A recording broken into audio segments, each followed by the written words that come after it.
Welcome to my backyard.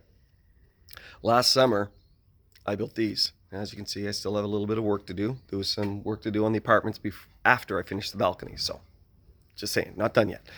But when I built these, I built them for the tenants, and I thought they'd all be excited. And for the most part, they were. But there was one tenant that said, "No, I am never going out on that thing." I was like, "Why wouldn't you go out on the balcony?" She goes, "It's scary." I have lagged that thing into the building, into the joists with about 20 12-inch lag bolts. It's not going anywhere. But she was scared, and it paralyzed her. She got to the door and couldn't even walk through it.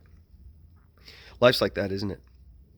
We are faced with things all the time, and we come to the door of where we want to go or what we want to do or what's ahead of us, and we get paralyzed. We can't move.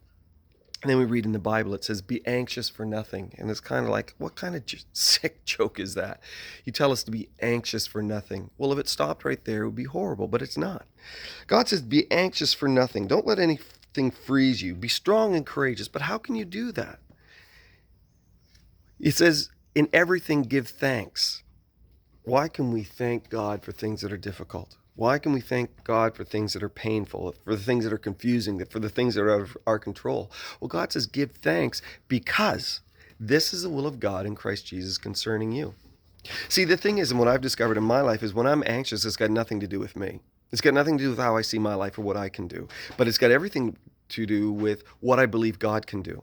Because if I don't believe God can handle it, I think it's on me, and I can't do anything about it. But when I realize that it's God's will for me, and then I go into Romans and it says God's will is good and it's perfect and acceptable. If I believe that, if I trust God, my anxiety diminishes because I'm focused on God.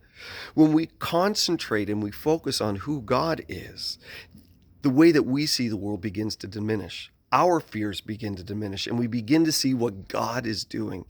Even if we don't understand it, knowing God knows we don't have to understand it. We just have to trust it because we know that everything is going to work out for our good if we trust God and we know that we're called according to his purpose. That balcony has not moved and I'm not perfect, but God is. You know, God's not going to let things cave out from underneath you. God is going to hold you up. He's going to sustain you. Even when everything else is falling apart, God will hold you.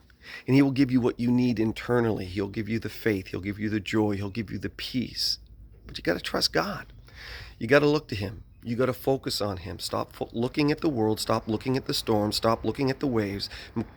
Keep your eyes on Jesus Christ, who is the author and the finisher of our faith. And it says, but for the joy set before him endured the cross. Could have been anxious about it. Could have quit. And you know, in the Garden of Gethsemane, he wasn't liking what was going to happen. He was sweating bullets of blood because he knew what was coming down the pike. But he said, God, I trust you. Not my will, but thine be done. Hope that's an encouragement to you today. I got to take my dogs for a walk. They're getting a little anxious waiting for me. God bless you. Bye for now.